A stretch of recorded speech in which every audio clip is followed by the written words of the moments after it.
కొన్ని జ్ఞాపకాలు, కొన్ని పుస్తకాలు, కొంతమంది స్నేహితులు, కొన్ని ఉత్తరాలు ఎప్పటికీ మనతో, మనలో ఉండిపోతాయి. అలాంటి తియ్యటి జ్ఞాపకమే ఇది. ఈ ఉత్తరం రాసింది ఏ కవినో లేక ఏదో ఒక పుస్తకంలో వచ్చింది కాదు. ఒక 9వ తరగతి చదువుతున్న అమ్మాయి రాసిన కాదు గుర్తు చేసుకున్న కొన్ని జ్ఞాపకాలు. తనతో పెరుగుతున్న తన తమ్ముడుగా చూసుకునే బాబు మీద. లిక్కి నీవు 12వ సంవత్సరంలోకి అడుగు పెడుతున్నావు. చాలా ఆనందంగా ఉంది. కాలం చాలా వేగంగా పరిగెడుతుంది. నేను నిన్ను మొదటిసారి చూసినప్పుడు నీకు 4 లేదా 5 సంవత్సరాలుంటాయి. వచ్చిరాన్ని ముద్దు మాటలు. ఇప్పుడు నీకు 11 సంవత్సరాలు. కాలం ఎంత వేగంగా వెళ్తుందో అనిపిస్తుంది కొన్నిసార్లు. నేను నిన్ను నిన్ననే చూసినట్లు, నిన్ననే నిన్ను కలిసినట్లు. వెంకటంకులతో చేసిన షార్ట్ ఫిలిమ్స్ నిన్ననే అనిపిస్తుంది. ఫ్రెండ్స్ ఐస్ క్రీమ్ కోసం గొడవపడ్డాము నిన్ననే అనిపిస్తుంది. బిర్లానగర్లో ట్రక్కింగ్కి వెళ్ళేవాళ్ళం నిన్ననే అనిపిస్తుంది.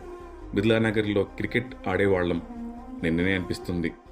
గోవాలోని బాగా బీచ్లో ఆడాము పాడాము నిన్ననే అనిపిస్తుంది.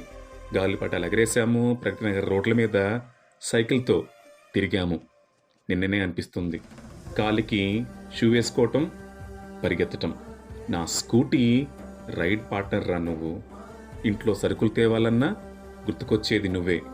నీకు మొదటిసారి టై కట్టింది నిన్ననే అనిపిస్తుంది. మొదటిసారి షూలేస్ కట్టింది నిన్ననే అనిపిస్తుంది. నా ప్రతి జ్ఞాపకంలో నీవున్నావు. నాకు నీవు ఒక చిన్న పప్పీలాగా. నీవు నాకు ఎప్పటికీ ప్రత్యేకం. నా ప్రతి అల్లరిలో, ఆనందంలో. నీవు నిజం చేశావురా. ఒకే చోట ఉండేవారు, ఒకే బావి నీళ్లు తాగేవారు, ఒకే అపార్ట్మెంట్లో ఉండేవారు.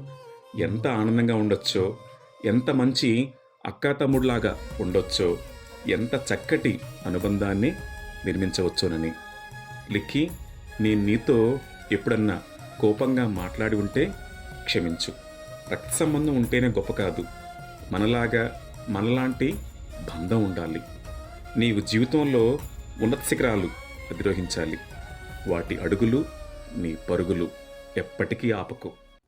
నీ ప్రతి అవసరంలో నేనుంటాను. అది మాటలో అవ్వచ్చు, సలహాలో అవ్వచ్చు, సాయంలో అవ్వచ్చు. నేను నీకు ఉన్నాను అని గుర్తు చేసుకో. నేను నిన్ను ప్రతి విషయంలో నా వంతుగా సాయం చేయటానికి, నిలబెట్టడానికి సిద్ధం. నీకు ఈ అక్క ఉంది అని మర్చిపోకు. ఎప్పటికీ నీ మంచి కోరుకునే నీ ఆత్మీయ సోదరిలా ఉంటాను.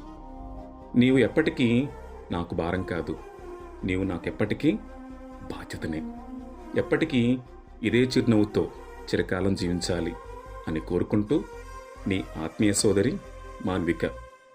అంటే అందరికీ అర్థం కాదు. ఎప్పటికీ మీ చుట్కీ.